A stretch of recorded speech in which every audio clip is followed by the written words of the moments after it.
টি-20 বিশ্বকাপের এবার আকর্ষণটা বেশ খানিকটা কমে গেছে।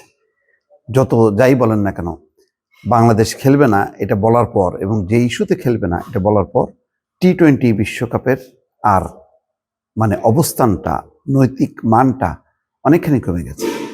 এর মধ্যে আবার পাকিস্তান বাংলাদেশের অবস্থানকে সমর্থন করেছে। তারা বলেছে যে তারা নাও খেলতে পারে এবং আগামী সপ্তাহের মধ্যে বিষয়টা চূড়ান্ত হবে। ইতিমধ্যে পাকিস্তান ক্রিকেট বোর্ডের চেয়ারম্যান মহসিন নাকভি বলেছেন যে প্রধানমন্ত্রী শাহবাজ শরীফের সাথে বৈঠকের পর তিনি সিদ্ধান্ত নেবেন। বিষয়টি এখন আর শুধু ক্রিকেট খেলার মধ্যে বা ক্রীড়াঙ্গনের বিষয় না, বিষয়টা এখন রাজনৈতিক এবং কূটনৈতিক বিষয় হয়ে দাঁড়িয়েছে।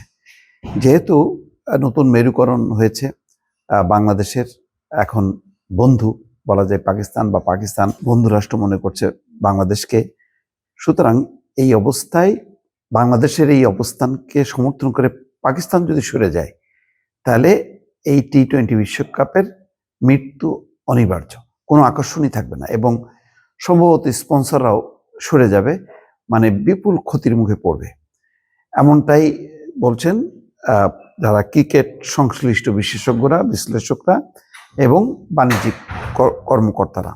এখন তারা বলছে যে নিরাপত্তার ইস্যুটা ভারত যখন উত্থাপন করে তখন গুরুত্ব দেওয়া হয়। যেমন তারা যখন বলেছে যে পাকিস্তানের খেলাটা বিপজ্জনক, তখন পাকিস্তানের খেলা হবে না এই মর্মে আইসিসি সিদ্ধান্ত নিয়েছে। বাংলাদেশ যখন বলছে তখন এটাকে আমলে নেওয়া হচ্ছে না। তো এখন ভিকটিম পাকিস্তানও তার পুরনো আগে যখন সে এককভাবে এই পরিস্থিতি মোকাবেলা করেছে, যে পাকিস্তানে কোনো বিশ্বকাপ তো দূরের কথা, বিশ্বের বহু দেশ খেলতে আসেনি। এখন অল্প অল্প করে শ্রীলঙ্কা বা নিউজিল্যান্ড বাংলাদেশ খেলতে আসে, কিন্তু ভারত তো কখনোই খেলতে আসে না। ওই নিরাপত্তা ইস্যু, ভারতেও তো নিরাপত্তা ইস্যুটাই তৈরি হলো যে মুস্তাফিজ আসলে তাকে খেলতে দেওয়া হবে না। তখন সিদ্ধান্ত নেওয়া হলো যে আইপিএল থেকে মুস্তাফিজ বাদ। তো এই ইস্যুটার পরপরই টি-20 ওয়ার্ল্ড কাপ আসলো। তাহলে মুস্তাফিজ যদি খেলতে না পারে, তাহলে মুস্তাফিজের সাথী বা মুস্তাফিজ সহ টি-20 বিশ্বকাপ কেমনে খেলবে ভারতে? তখন বাংলাদেশ প্রস্তাব করলো যে তারা কলম্বোতে খেলবে, বিকল্প ভেন্যু। কিন্তু আইসিসি এটা নাকচ করলো, বললো যে ঘরোয়া ক্রিকেটের সাথে আন্তর্জাতিক ক্রিকেটের কোনো সম্পর্ক নেই, নিরাপত্তার ইস্যুটা, এইসব বিষয়গুলো আইসিসি দেখে।